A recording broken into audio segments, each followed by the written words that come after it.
주시는 말씀은 빌립보서 4장 4절 9절 말씀입니다. 빌립보서 4장 4절입니다.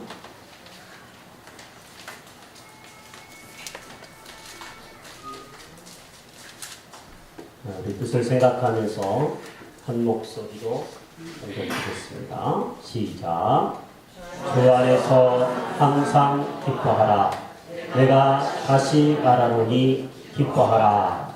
아멘. 제가 다른 번역 성경으로 이 빌립보서 4장 4절을 읽어드리겠습니다. 개역 개정 성경은 우리가 읽었고요. 메시지 성경이라고 하는 의역된 성경에는 이렇게 되어 있습니다. 날마다 온종일 하나님을 찬양하십시오. 하나님께 푹 빠지십시오. 이렇게 이 성경이 기록이 되어 있습니다. 오늘은 성령의 9가지 열매 중에서 두 번째 시간으로 성령의 열매인 희락, 즉 기쁨에 대해서 함께 여러분과 살펴보려고 합니다. 우리나라 걸그룹 중에 카라라고 하는 걸그룹이 있습니다. 아십니까? 젊은 사람들은 잘 알겠죠? 알아요? 네, 나이가 있으신 분도 잘 안 돼요. 카라라고 하는 말이 헬라어로 기쁨 이런 뜻입니다. 희락 이런 뜻입니다. 걸그룹 카라를 바라보면서 기뻐하는 우리 남자 성도님들, 오늘 기쁨이 걸그룹을 바라보는 이상의 기쁨이 예배 중에 있게 되기를 바랍니다. 네. 이런 설문조사가 있습니다. 2008년도에 어느 기업에서 한국 사람, 대한민국 사람이 웃는 것에 대한 라이프 스타일을 조사했습니다. 성인 남녀 20세에서 50세 남녀 500명을 대상으로 설문조사를 했습니다. 우리나라 사람들이 하루에 몇 번 웃는지, 몇 분을 웃는지, 또 어떻게 우리나라 사람들이 하루 동안에 어느 정도를 슬퍼하고 염려하고 근심하는지에 대한 조사였습니다. 그 결과는 가히 좀 충격적입니다. 우리나라 사람은 네, 지금 더워요? 더워요? 이게 또 춥죠? 어르신들은 그죠? 지금 경계선상에서 날씨가 왔다 갔다 하고 있어요. 네, 그래서 추운 분들은 지금 막 기침을 하고, 더운 분들은 에어컨 같은 어제 하다 껐는데 또 폈어요. 네, 적당히 온도를 조절하셔야 될 것 같아요. 우리나라 사람들이 하루에 얼마나 우느냐면 평균 10번 웃는답니다. 10번. 여러분 하루에 10번 웃으세요? 평균입니다.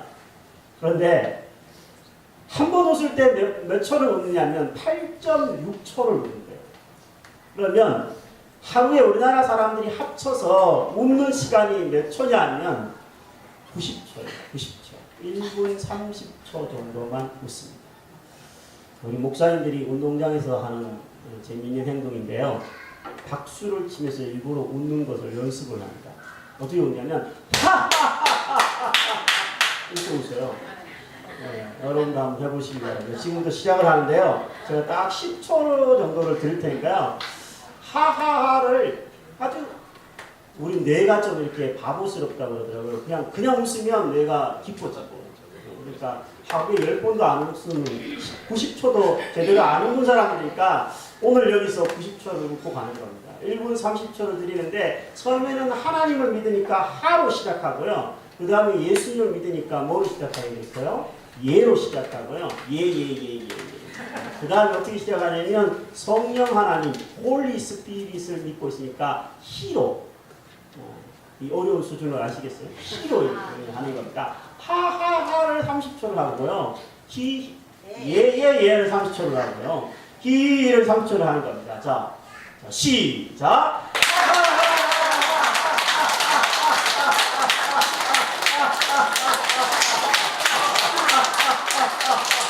몇 사람을 쳐다보면서 예로 바꿉니다.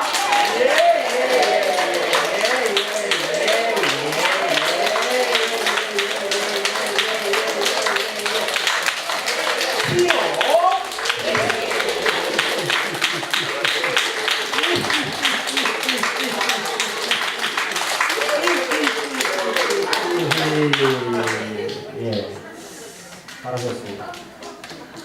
웃음 치료하는 사람들 이런 걸 해요.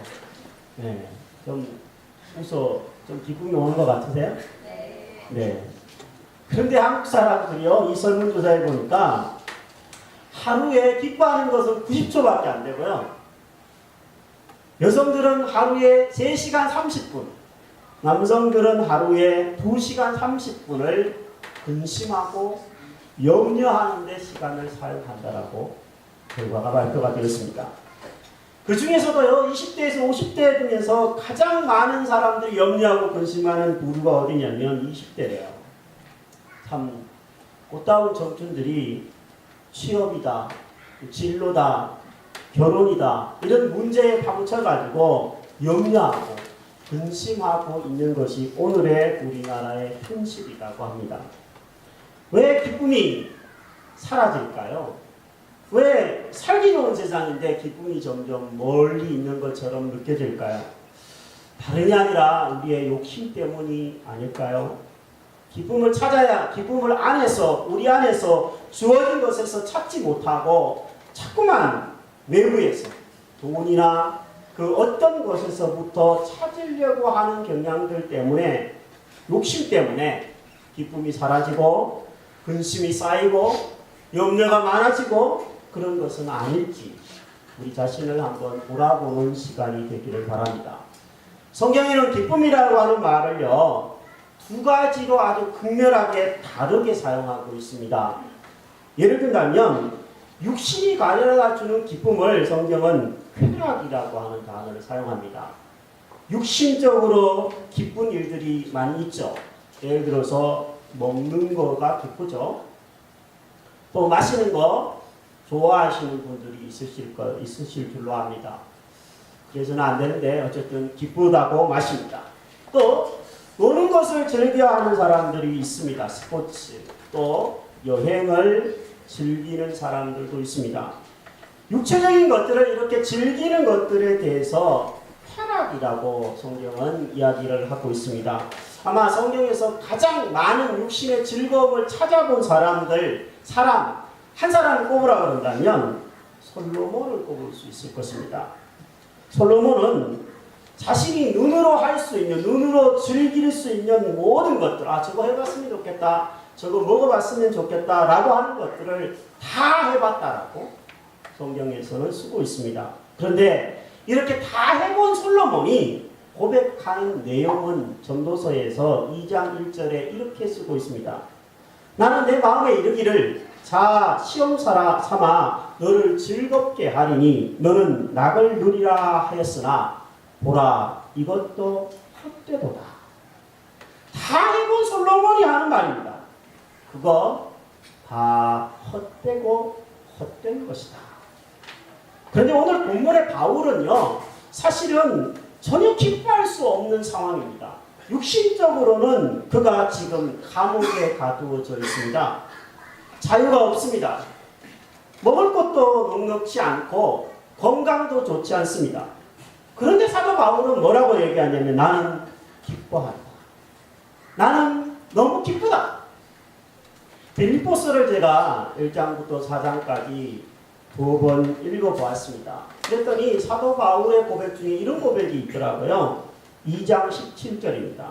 만일 너희 믿음의 재물과 섬김 위에 내가 나를 전제로 드릴지라도 나는 기뻐하고 너희 무리와 함께 기뻐하리니. 사도 바울은 사랑하는 빌립보 교회 성도님들이여, 여러분들이 예배를 드릴 때 옛날에 전제라고 하는 이게 부어드리는 제사가 있었거든요. 포도주를 부어드리는, 이 부어드리는 것이 전제인데 내 자신을 그렇게 전제로 포도주처럼 하나님 앞에 부어드리는 한이 있더라도 나는 기쁩니다. 이렇게 그가 기뻐하기 힘든 상황인데도 이렇게 기뻐하고 있는 것을 우리는 발견하게 됩니다. 우리는 솔로몬이 헛되다고 말하는 그 육신의 기쁨을 쫓아서만 살고 있지는 않은지 다시 한번 우리는 이 말씀 앞에 자신을 돌아보게 됩니다. 사도 바울이 그렇게 이 모든 것들이 다 쓰레기와 같고 내가 예수 그리스도를 아는 지식이 가장 고상해서 다른 것은 다 배설물처럼 여긴다고 말했던 그 배설물, 속된 말로 똥오줌으로 생각하는 그것들을 우리는 쫓아서 살고 있지는 않은지 돌아보게 되는 부분입니다. 과연요, 사도 바울은 어떻게 했길래, 어떤 사람이길래 이렇게 감옥이라고 하는 아주 힘든 환경을 뛰어넘어서 기뻐했던 것일까요? 사도 바울의 기쁨은 도대체 어디서부터 온 것일까요? 저는 그것이 복음에서부터 왔다라고 믿습니다. 사도 바울은 복음에 온 생애를 다 건 사람이었습니다. 복음이 뭡니까? 복음은 예수 그리스도라고 성경이 이야기합니다. 사도 바울이 어떤 식으로 기뻐했는지 빌립보서에 쓰고 있는데요. 일단 복음을 받아들인 빌립보 교회 성도들을 생각하면서 기뻐하고 있습니다. 4장 1절입니다. 그러므로 나의 사랑하고 사모하는 형제들, 나의 기쁨이요 나의 면류관인 사랑하는 자들아, 이와 같이 주 안에 서라 라고 말하고 있습니다. 빌립보 교회 성도들은요, 주로 여성으로 이루어진 교회였습니다. 그 안에는 갈등도 있었어요. 유오디아와 순두계에 대한 이야기를 성경에 쓰고 있는데, 교회의 중요한 역할을 하는 두 여인 사이에 갈등도 있었고 미숙한 부분들도 분명히 있었습니다. 그럼에도 불구하고 사도 바울은 나는 복음을 받아들인 여러분들이기 때문에 여러분들이 나에게는 기쁨입니다. 여러분들이 나에게는 즐거움이고 면류관입니다. 이렇게 복음을 받아들인 사람들을 바라보면서 기뻐했습니다. 사랑하는 여러분, 여러분들은 저에게 기쁨입니다. 제가 기도할 때마다 여러분들의 이름과 얼굴을 떠올리면서 기도할 때마다 감사함으로 여러분들을 향하여 기도할 수 있어서 저는 참 감사합니다. 사도 바울은 복음을 받아들였기 때문에 이 사람들을 기뻐했습니다. 저 또한 마찬가지입니다. 또한 사도 바울이 기뻐하는 것을 이 본문에서 찾아보면 그는 복음이 전파되는 것을 기뻐하고 있어요. 빌립보서 1장 18절입니다. 그러면 무엇이냐? 거칠애로 하나 참으로 하나 무슨 방도로 하든지 전파되는 것은 그리스도니 이로써 나는 기뻐하고 또한 기뻐하리라. 보세요. 사도 바울이 오직 기뻐했던 것은 한 가지이기 때문입니다. 복음 때문이었습니다. 복음을 받아들인 사람들 때문에 기쁘고, 복음이 지금도 내가 감옥에 가두어져 있지만 복음이 전파되는 것 때문에 나는 기쁘다. 오직 복음 때문에 사도 바울은 기뻐했습니다. 복음이 뭡니까? 원어로는 이 복음은요, 유앙겔리온이라고 하는 단어입니다. 이 복음은 우리말로 쓴다면 기쁜 소식. 기쁜 소식이에요. 누가복음 2장 10절에는 예수님에 대해서 이렇게 표현을 하고 있습니다. 주의 사자가 곁에 서고 주의 영광이 그들을 두루 비추매 크게 무서워하는지라. 이 목자들이 주의 영광을 보고 무서워하는 그런 장면입니다. 천사가 이르되 무서워하지 말아라. 보라, 내가 온 세상에게 미칠 큰 기쁨의 좋은 소식을 너희에게 전하노라. 예수님을 향하여서 뭐라고 얘기하냐면 큰 기쁨의 좋은 소식이라고, 아주 최고의 좋은 소식이라고, 기쁜 소식이라고 쓰고 있습니다. 그렇습니다. 복음은 큰 기쁨의 좋은 소식입니다. 여러분, 먹을 때 즐거워하는 그 기쁨보다도 여자친구를 만나고 원하는 대학이 우리 청년들이 합격을 하는 소식보다도 캠핑을 가서 즐거워하고 여행을 가서 행복해하는 것보다도, 심지어 로또 복권 1등에 당첨된 것보다도 더 기쁜 소식이 예수 그리스도에 대한 소식입니다. 왜 그렇습니까? 복권을 당첨되고 여자친구를 만나는 것은 헤어지고 나거나 또 싸우고 나면 안 기쁩니다. 돈이 없어지면 안 기쁜 겁니다. 있다가도 없어지는 것입니다. 하지만 예수 그리스도의 그 기쁨은 우리를 억만 죄악에서 용서해 주시고 영생을 가져다 주시고 구원을 가져다 주시며 우리 안에 영원히 함께 하시는 분이시기 때문에 그 기쁨은 계속되는 기쁨이요, 세상 어떤 것보다도 더 큰 기쁨이고 좋은 기쁨인 줄로 압니다. 어렵고 힘든 일이 찾아올 때면 여러분 이 복음에 주목하실 수 있게 되기를 바랍니다. 다른 것에서 기쁨을 자꾸 찾으려고 하지 말고 그게 우리의 본성이고 죄성인데 그러면 계속 바닷물을 마시는 것처럼 목마를 뿐입니다. 참된 기쁨이 진정한 기쁨이 복음 안에 예수 안에 있다는 것을 알고 예수 안에 머물려고 할 때 환경을 뛰어넘는 기쁨을 소유하게 될 줄로 압니다. 정말 여러분들은 이 복음을 받아들이고 마음속에 간직하고 있습니까? 정말 여러분들은 이 복음을 기쁜 소식인 이 복음을 귀하게 간직하고 있습니까? 우리가 바울처럼요 참된 기쁨을 계속 소유하고 누리려면 몇 가지가 필요하다고 생각합니다. 첫 번째는요 죄에 대해서 애통하며 기도함이 필요합니다. 우리는 죄인인지라 자꾸만 기쁨이 달아나고 하나님 안에서 참된 기쁨을 찾으려고 하기보다는 세상에서 자꾸만 기쁨을 찾으려고 하는 어리석음을 범할 때가 많이 있습니다. 진정한 기쁨을 회복하기 위해서는 우리에게 한 가지가 선제되어야 되는데 그것은 죄를 씻어내는 작업입니다. 죄 씻음을 위해서는 애통함과 참회함이 필요하다고 성경은 자주 이야기합니다. 사도행전 3장 18, 19절은 이렇게 쓰고 있습니다. 그러므로 너희가 회개하고 돌이켜 너희 죄 없이 함을 받으라. 이같이 하면 유쾌하게 되는 날이 주 앞으로부터 이를 것이라. 회개하고 죄 씻음을 받아야지 진정으로 유쾌하게 되는 날, 즐거운 날이 찾아온다는 겁니다. 여러분이 보셨듯이 제가 지난 주일날 강대상에서 많이 울었습니다. 울고 나니까 신기한 거는 기분이 좋더라고요. 울다가 웃으면 어디에 소리 난다 그러던데 기분이 되게 좋아졌어요. 그리고 일주일 동안 그 기분이 상당히 이어지는 것을 느낄 수가 있었습니다. 기분이라고 하는 것이 우리가 그런 것입니다. 그래서 어떤 사람은 기분이 좋지 않으면 아주 슬픈 영화를 본다라는 사람들도 있더라고요. 나름 방법이기도 합니다. 하지만 우리가 참된 기쁨을 회복하기 위해서는 진정한 유쾌함을 회복하기 위해서는 슬픈 영화를 보는 것으로 만족하면 안 됩니다. 하나님 앞에서 내 죄 때문에 울고 내 연약함 때문에 부끄러워하고 애통할 때 하나님은 우리에게 위로를 주시고 우리를 안아주시고 기쁘게 우리의 삶을 변화시켜 주신다고 약속하셨습니다. 사람을 원망하기 쉽습니다. 원망하고 탓해보세요. 기뻐지나요? 아니요. 우리나라 사람들이 원망과 탓하는 것을 참 잘하는 민족이라고 저는 생각하는데 그렇게 원망하고 탓하면 슬픔이 찾아옵니다. 오히려 내가 나빠져요.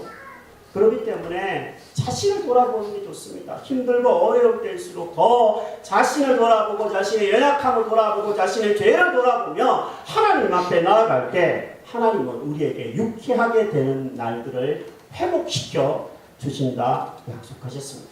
이런 은혜가 여러분들에게 먼저 있게 되기를 바랍니다. 하루 일과를 마칠 때 여러분 텔레비전으로 마치지 마셨으면 좋겠어요. 스마트폰 하다가 잠들지 않았으면 좋겠어요. 얼마나 그러기 쉬운 세상입니까? 기도로 하루를 마감하면서 하나님 제가 오늘 하루 이런 부분에서 감사하고 또 이런 부분에서는 제가 매우 부끄럽습니다. 하나님 제가 잠자리에 들고 눈을 뜬 내일 아침이 되었을 때 참된 기쁨이 되기 위해서라도 제 죄를 씻어주십시오. 기도로 하루를 마감하시게 되시기를 바랍니다. 여러분 지금 교회에 오셨습니까? 교회당에 들어와서도 여러분이 찬양을 드리고 예배를 드리기 전에 먼저 해야 될 게 있습니다. 스마트폰 보는 거 교회 안에서는 하지 않으셨으면 좋겠어요. 교회에 왔으면 우리가 하나님 앞에 만나기 위해서 하나님을 만나기 위해서 온 건데 준비를 하셨으면 좋겠어요. 기도로 준비를 하고 시간을 좀 일찍 당겨서 오셔서 내 마음을 준비해야지만 됩니다. 그래야지만 하나님을 만나는 그 감격이 되살아나게 되는 겁니다. 여러분 교회당에 들어와서 할 것 안 할 것 다 하고 예배를 드리는 것보다는 먼저 하나님 앞에 인사를 드리고 우리 자신의 일주일의 삶을 반성하고 회개하는 기도를 드릴 때 하나님은 이 예배를 통하여서 참된 기쁨을 회복시켜 주실 줄로 믿습니다. 여러분 오늘 그렇게 하셨을 거라고 생각하는데 앞으로도 예당에서 그렇게 하셨으면 좋겠습니다. 두 번째, 우리가 사도 바울처럼 절대 기쁨, 환경을 뛰어넘는 참된 기쁨을 얻기 위해서는 우리가 예수 안에 있기를 선택하고 기쁨을 선택해야 된다는 것을 말씀드리고 싶습니다. 살다가 보면 짜증도 나죠. 화도 납니다. 제가 이번 주에 아주 화를 내는 두 분을 어떻게 우연히 만나게 됐어요. 한 분은 우리 건물을 같이, 이 상가 건물을 같이 쓰는 분의 가족이었는데, 막 그냥 밑에서 싸우는 소리가 들리는 거예요. 도대체 무슨 일인가? 이렇게 봤더니 서로 무언가 때문에 이렇게 옥신각신 하는데, 처음에는 목소리가 높아지더니 나중에는 반말이 오고 가더라고요. 저러다간 욕도 나오겠구나. 그럴 정도로 막 옥신각신 하는 것을 봤어요. 나중에 그분이 교회까지 와서 막 이렇게 큰 소리로 얘기를 하는데, 뭐 잘못해서 그런 것이 아니라 자신을 항변하는 얘기였는데 너무 이렇게 화가 나는 것을 발견했습니다. 또 하나는 전도를 할 때 화가 난 할머니를 한번 봤는데요. 이분이 저희들이 이렇게 보니까 약간 좀 새치기를 하셨어요. 줄을 이렇게 서는데 새치기를 하셨는데 뒤에서 이제 할아버지 한 분이 새치기 하지 마시오! 이렇게 이제 소리를 지르시더라고요. 그러니까 그 사람이 딱 들어서더니 나 새치기 안 했어. 거기서 이제 막 불꽃이 튀는 거예요. 막 새치기 안 했다는 거예요. 새치기 했잖아. 그러면서 막 서로 그놈의 새치기가 뭔지. 그놈의 새치기 때문에 막 이렇게 놔두다가 결국에 그 할머니는 자리가 없으니 그 자리에 앉아서 다음 버스를 타는 그런 광경을 목격했습니다. 아주 작은 것에 화가 날 수도 있는 것이 연약한 우리의 모습이라고 생각합니다. 그놈의 새치기가 뭔지. 그런 돈이 뭔지 그런 것 때문에 짜증이 나고 화가 나면 정작 손해는 누구냐면 우리 자신입니다. 내가 마음이 기쁨이 사라지고 평안이 없어져 버리는 거예요. 여러분 그런데 그것을 선택하는 것이 우리의 모습, 어리석은 모습은 아닌가요? 그럴 때 기쁨이 사라져가는 것 같고 내 마음의 평안이 사라져가는 것 같을 때 여러분 우리가 할 수 있는 일들이 무엇이겠습니까? 우리는 다시 주님을 바라보는 것을 선택하는 것 외에는 다른 대안이 없습니다. 다시 주님을 바라보고 다시 희락의 참 근원이 되시는 예수 그리스도 앞에 붙을 때 우리에게 기쁨이 되살아나게 되는 줄로 압니다. 희락을 얻기 위해서, 기쁨을 얻기 위해서는 감나무 밑에 희락이라고 하는 성령의 열매가 맺힌 그 감나무 밑에 그냥 누워가지고 떨어져라 기다리기만 해서는 안 됩니다. 내가 적극적으로 그 희락을 얻기 위해서 선택하고 때로는 나무에 올라가고 수고를 아끼지 않아야지만 열매를 얻을 수가 있습니다. 요한복음 15장 8절은 이렇게 얘기합니다. 너희가 열매를 많이 맺으면 내 아버지께서 영광을 받으실 것이요 너희는 내 제자가 되리라. 열매를 많이 맺으면 누가 맺는다는 겁니까? 우리가 맺는다는 겁니다.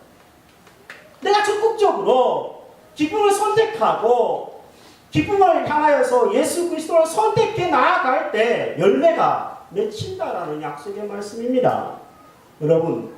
여러분과 제가 우울과 기쁨이 있다면 우울을 선택하는 사람들이 아니라 기쁨을 선택하는 사람들이 되어야지만 기뻐진다는 겁니다. 예수 그리스도가 있고 예수 안에 있는 것이 있고 예수 바깥에 있는 것이 있는데 예수 바깥에 있는 것을 선택하면서 나는 기뻐지기를 바래. 그럴 수는 없다는 것입니다. 예수 안에 있는 것을 선택할 때 거기에 참된 기쁨과 참된 희락이 찾아온다는 사실입니다. 마이크 메이스라는 사람이 있습니다. 이 사람은 평생을 경계선 우울증 상태로 살아온 신경이 아주 과민한 사람이었습니다. 이런 사람들 있잖아요. 그냥 성격적으로 우울하고 또 어두운 성격을 소유한 사람들이 있습니다. 20대 초반에 이 사람은 알코올 중독에 빠지기도 한 그런 경험이 있었다고 합니다. 그런데 어느 날 예수를 믿는 사람인데 어느 날 결심을 했대요. 어떻게 결심을 했냐면 이렇게 결심을 했답니다. 나는 앞으로 90일 동안, 3달 동안 주님 안에서 기뻐하겠다. 그냥 선택을 한 거예요. 그리고 그 90일 동안 일기처럼 글을 쓰기 시작을 했대요. 나는 예수님이 이렇게 해서 기쁘다. 나는 예수 안에 이렇게 있으니 이런 것이 기쁘다. 이렇게 해서 책을 냈어요. 90일 동안의 일기를 모아서 책을 냈는데 그 책 제목이 참 재밌어요. 내 영혼의 샴페인이에요. 샴페인. 샴페인은 언제 터뜨려요? 기쁠 때 퐁 이렇게 터뜨리는 거잖아요. 내 영혼이 하나님 안에서 기뻐하기로 결단하고 선택했더니 이 사람의 고백이 뭐냐면 자신의 우울증도 치료되고 놀라운 것은 내가 기뻐질 뿐만 아니라 그 기쁨이 그냥 한순간에 찾아오는 정도가 아니라 계속 이어지더라는 거예요. 좀처럼 사라지지 않고 계속 되더라는 겁니다. 여러분, 예수 밖에 있는 즐거움을 가지고 있으면 쉽게 사라져버립니다. 우울해질 수 있어요. 일시적인 거예요. 하지만 이 마이크 메이스처럼 단 한 달이라도 좋으니까, 아니 단 일주일이라도 좋으니까 매일 예수 안의 기쁨을 선택해 보시기 바랍니다. 매일 내가 조금이라도 좋으니, 몇 분이라도 좋으니, 몇십 분이라도 좋으니 예수 안에 있는 이 기쁨을 선택해 나가려고 결단하고 실천해 볼 때, 행동해 볼 때 여러분 세상이 줄 수 없는 그 어떤 것도 줄 수 없는 참된 희락을 누리시게 될 줄로 압니다. 끝으로 이 바울처럼 환경을 뛰어넘는 기쁨을 얻기 위해서는요, 나누어야 합니다. 우리말에 슬픔은 나누면 얼마가 된다고요? 반이 되고, 기쁨은 나누면 얼마가 된대요? 배가 된다라는 말이 있습니다. 우리 안에는 예수 그리스도라고 하는 참 기쁨의 옹달샘이 있는 것과 같습니다. 여러분, 옹달샘 생각해 보세요. 옹달샘에는 항상 물이 이렇게 퐁퐁 솟아납니다. 그 옹달샘이 지저분해질 때쯤 되면은 농부들은 그 옹달샘을 깨끗하게 정리를 하죠. 더러운 찌꺼기를 정리를 한 겁니다. 아까 제가 말씀드렸던 것처럼 죄의 찌꺼기를 제거해야 되는 것입니다. 그래야 깨끗한 물을 계속 마십니다. 옹달샘에는 계속 기쁨의 근원인, 기쁨의 샘물이 나기 때문에 그 샘물에서 언제든지 우리가 목이 마르면 먹고 마실 수 있습니다. 그런데 이 옹달샘은 혼자 먹을 수 있을 만큼, 혼자 먹는 것만큼의 조금 나오는 것이 아니라 많이 나오는 것입니다. 계속 나오는 것입니다. 이 마이크 메이슨, 아까 우울증을 극복하고 정말 진정한 기쁨을 만끽했던 이 마이크 메이슨의 표현은 이렇습니다. 기쁨은 호흡과 같다. 들이마셨으면 내뱉어야 한다. 누군가를 안아주고 힘이 되는 말을 해주고 편지를 쓰고 책을 써라. 기쁨은 표현해야 된다. 실현되고 생활화되기를 갈망하고 있다고 얘기를 했습니다. 여러분, 우리는 내가 어떻게 해야 기쁠까? 내가 어떻게 해야 기쁠까라고 들이마시는 호흡에만 관심이 있지는 않죠. 가족에게, 이웃에게 그 기쁨을 내뱉고 나누어 주는 것이 될 때 우리의 기쁨은 배가가 되는 줄로 합니다. 금요일마다 전도를 합니다. 전도는 굉장히 수고스러운 작업이라는 생각들을 합니다. 우리 교회에서 전도를 할 때 제가 팝콘을 1시간 정도 튀깁니다. 1시간 동안 팝콘을 맛있게 이렇게 조리를 해요. 황금 비율을 거의 찾아냈습니다. 그리고 제 안에는 보리와 옥수수를 넣어가지고 그것도 황금 비율이 필요한데 아주 구수한 보리차, 보리 옥수수 차를 끓입니다. 끓이는 것을 다 안 되잖아요. 식혀야 되잖아요. 식히죠. 냉동실에 어떤 데는 올려서 시원하게 해서 가지고 나갑니다. 그런데 그것을 하기 위해서 몇 시간이 필요해요. 어떤 때는 식혀야 되니까 진짜 한나절 이상이 필요할 때도 있습니다. 이 모든 수고로움은 그런데요, 그것을 맛있게 먹어주고 마셔주는 사람을 보면 다 잊혀집니다. 그보다 더 좋은 것은요, 그들 중에 한 사람이라도 예수 그리스도를 받아들이게 되면 그 모든 수고는 괜찮습니다. 아깝지 않은 수고예요. 예수님이 이렇게 말씀하셨죠. 주는 것이 받는 것보다 복되다, 행복하다는 얘기입니다. 저는 그것을 금요일마다 우리 전도하는 대원들과 함께 누리고 있습니다. 사랑하는 여러분, 예수님이 누가복음 15장에서 이런 말씀을 하셨습니다. 하나님은 다른 것보다 이것을 제일로 기뻐한다. 그러면서 말씀을 하신 내용이 있습니다. 15장 7절 말씀입니다. 내가 너희에게 이르노니 이와 같이 죄인 한 사람이 회개하면 하늘에서는 회개할 것 없는 의인 99으로 말미암아 기뻐하는 것보다 더하리라. 하나님의 기쁨이 뭐라고요? 죄인 한 사람이 회개하고 돌아오는 것, 예수 믿고 믿는 자의 수가 더해지는 것, 그것을 보고 하늘에서 잔치를 벌이겠다, 축제를 벌이겠다라는 얘기입니다. 어저께 우리 마을 축제했는데 한 사람을 위해서 그런 어마어마한, 그보다 훨씬 더 어마어마한 축제를 벌이겠다는 겁니다. 축제를 준비하는 사람이 얼마나 수고를 많이 했겠습니까? 그러나 이 한 사람 때문에 하나님은 지금도 축제를 준비하고 계시고 축제를 행하고 있다라고 약속하고 있습니다. 사랑하는 여러분, 어린아이는요, 자기만 기쁘면 다 오케이입니다. 하지만 하나님 앞에서 성숙한 신앙인이라면 혼자 기뻐하는 것이 아니라 같이 기쁨을 나누면서 그 기쁨이 배가 되는 것을 누리는 사람일 것입니다. 어린아이를 바라보면서 우리가 그냥 좋다, 그 정도의 수준이 아니라 어린아이가 성장해 가는 것을 보면서 기뻐하듯이 우리가 함께 우리 안에 있는 기쁨을 나누는, 배가 되는 기쁨의 사람이 될 수 있기를 주의 이름으로 축복합니다. 저는 희망의 그 식구들, 이렇게 한 사람 한 사람을 생각할 때마다 아까 말씀드렸듯이 참 기쁩니다. 기도하게 됩니다. 무엇보다도 한 사람 한 사람이 복음을 받아들이기 때문이에요. 하지만 그냥 복음을 받아들인 상황에서 끝이 나는 기쁨이 아니라 여러분 안에 계속 기쁨이 되살아났으면 좋겠습니다. 세상을 살다가 짜증스럽고 원망스러운 일이 생길 때면 여러분들이 기쁨의 근원이 되시는 예수 그리스도 앞에 다시 찾아 나올 수 있게 되기를 바랍니다.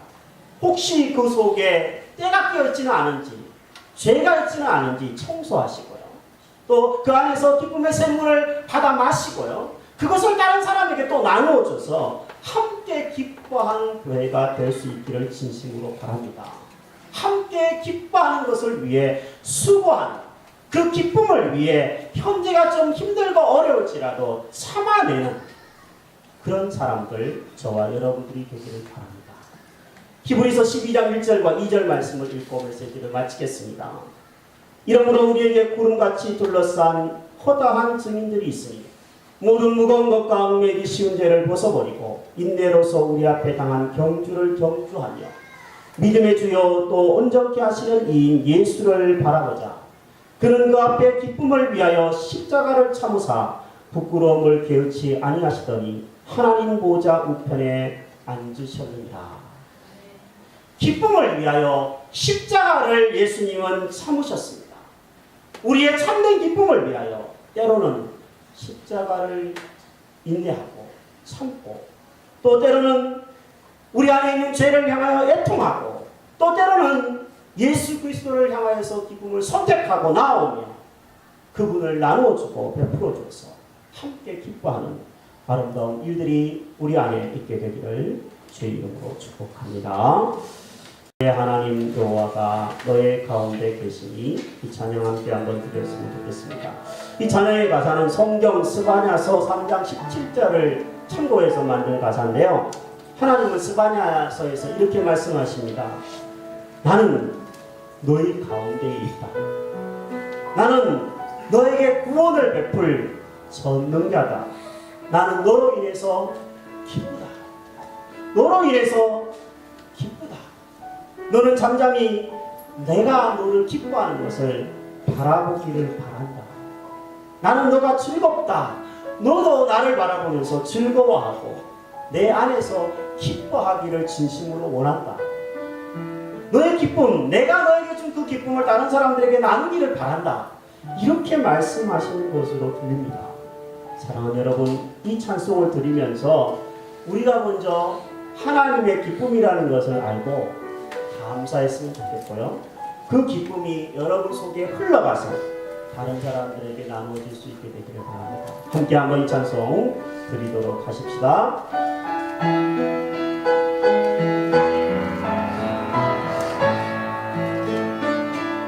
너의 하나님, 너의 하나님 여호와가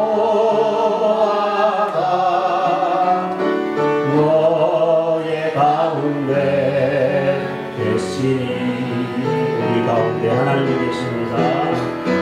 그는 구원을 베푸실 전능자 전능자시라. 그가 너로 인하여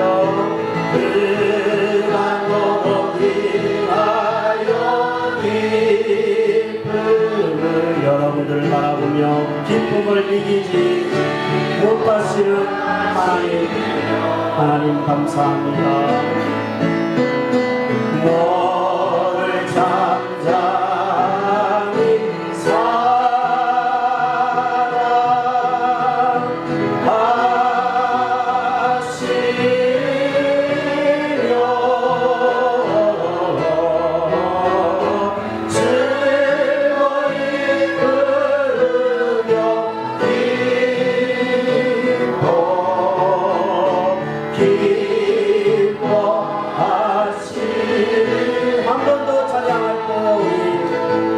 자신의 이름은 나의 하나님, 예 하나님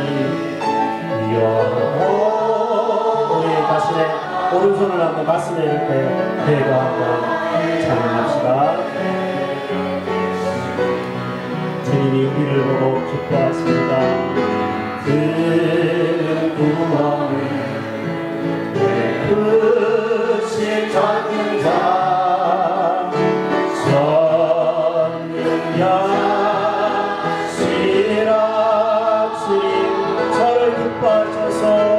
감사합니다. 우리를 바라보며 기뻐하시니 감사합니다. 복음 때문입니다. 예수 그리스도 때문입니다. 아직도 부족하고 허물이 많지만 우리를 사랑하여 주시니 감사합니다. 제가 기쁨을 선택하겠습니다. 예수 안에 있는 기쁨을 선택하겠습니다. 죄악을 청산하며 애통의 기도를 드리겠습니다. 이 기쁨 우리 안에 가득하여 나누기를 원합니다. 주님 앞에 기도할 분들은 기도하시고 찬양할 분들은 찬양할지라.